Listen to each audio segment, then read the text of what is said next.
안녕하십니까. 대한민국 최고의 사회적 가치 트렌드 뉴스 닥터 SB의 나석권입니다. 저희 사회적 가치 연구원이 새로운 장소로 이사를 오게 되었습니다.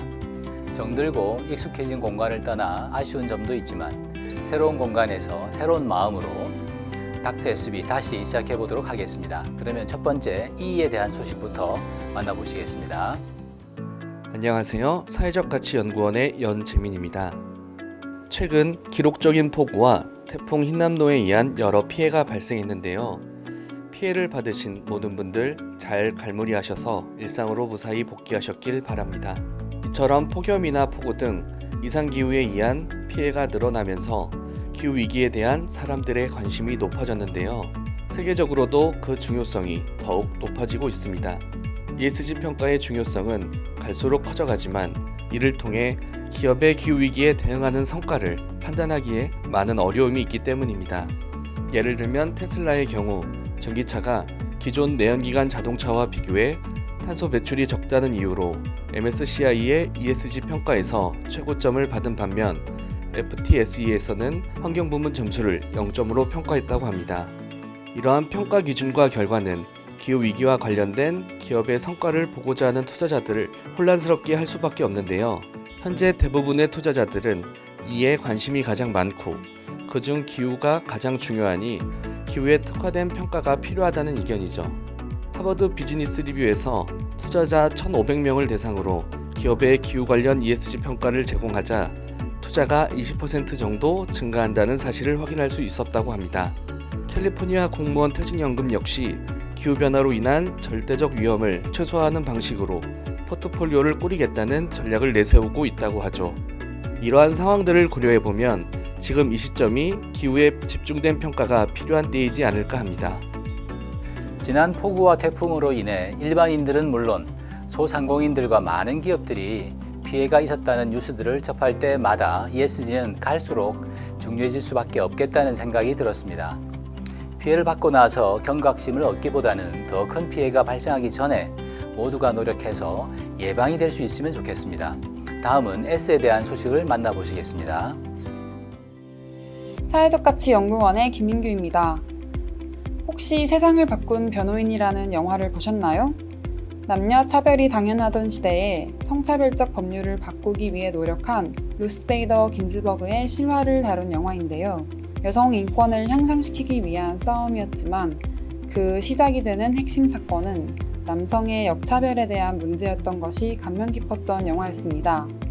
이런 성적인 차별은 당연히 없어야 되는 것이지만 남성과 여성이 일반적으로 서로 잘할 수 있는 부분들도 분명히 있기 때문에 특정 산업군들은 남녀의 비율이 극단적인 곳들이 있죠. 하지만 여성 노동 참여율과 경제적 성과에 관한 표준 모델은 여성을 노동력에 추가하는 과정에 있어서 노동자의 성별 구분 없이 단순히 총 인원수를 고려해 왔습니다. 그렇기 때문에 그 결과로 나타나는 경제적 성과는 성별에 따른 영향력을 과소평가하는 왜곡된 결과로 볼 수 있는 것이죠. 여성 노동자와 남성 노동자가 생산에서 완벽한 대체제가 아니라는 다양한 미시경제적 증거가 있는데요. 예를 들면 대기업과 은행의 이익이나 주식시장 평가는 남성 경영진이 지배적이었었는데 여성감독위원회를 영입했을 때 개선되는 것으로 나타났습니다. 남성과 여성이 상호 교환 가능하다는 관점을 거부하고 성별 차이를 고려한 모델에서는 경제적 이익이 20% 더 증가하는 것으로 나타난 것이죠. 여성 고용이 단순히 남녀 구별 없는 근로자 향상 관점으로 보기에는 기업 내 남녀의 상호 보완성, 성별 다양성 등 기업 전반적 가치의 상승, 그리고 경제 복지의 증가로 이어질 수 있기에 단순히 동수의 근로자 고용과 다르다고 볼 수 있죠. 기존의 거시경제학의 관점에서 벗어나 새로운 시각으로 남성의 노동과 여성의 노동에 대한 경제적 성과가 다를 수 있다는 관점으로 바라봐야 하지 않을까요? 단순히 남녀 평등, 차별과 같은 관점만이 아니라 남녀가 서로 잘할 수 있는 것이 다를 수 있고 창출할 수 있는 가치가 다를 수 있다는 것을 이해하고 활용하는 것이 중요한 것 같습니다. 기업들도 새로운 관점의 가치를 창출하는 데 큰 도움이 될 겁니다. 그러면 마지막으로 G에 대한 소식을 만나보겠습니다. 大家好，我是社会价值研究院的崔明研究员。在过去的12集中，我们曾讨论需要引入 ESG 执行观以及何时引入它。考虑到公司的普遍情况，我们认为引入执行官制度并不是一件简单的事情，但近期这一想法似乎正在成为现实，虽然与设想并不完全相同。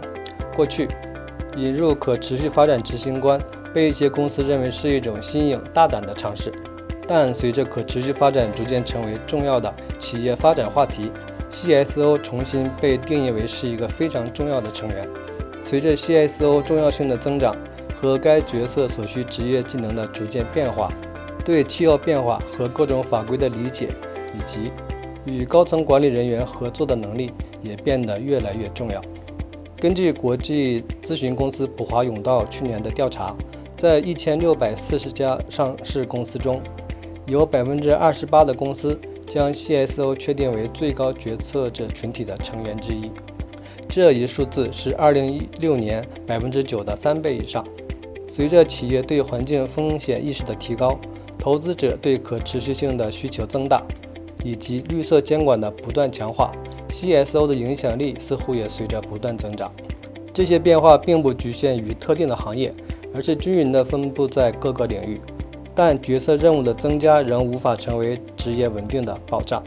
随着企业可持续性变得越来越重要，有人提议将 ESG 披露从 CSO 的角色任务中分离，以便他们可以更加关注于寻找与 ESG相关的增长引擎。 ESG 관련 전문 인력을 C-레벨 임원급으로 도입하는 것이 점차 중요해지고 있다는 것을 보면 기업들의 ESG에 대한 자세가 더욱더 진심이 되어가고 있는 것 같습니다. ESG가 기업의 희생과 봉사가 아닌 기업의 가치 상승과 이익 창출에 실질적인 도움이 될 수 있다는 인식이 확산되고 있는 것이겠죠. 영화 배우이자 환경운동가인 레오나르도 디카프리오가 2016년 오스카 수상 소감에서 이런 얘기를 했습니다. 기후변화는 실제하고 지금 이 순간에도 일어나고 있다.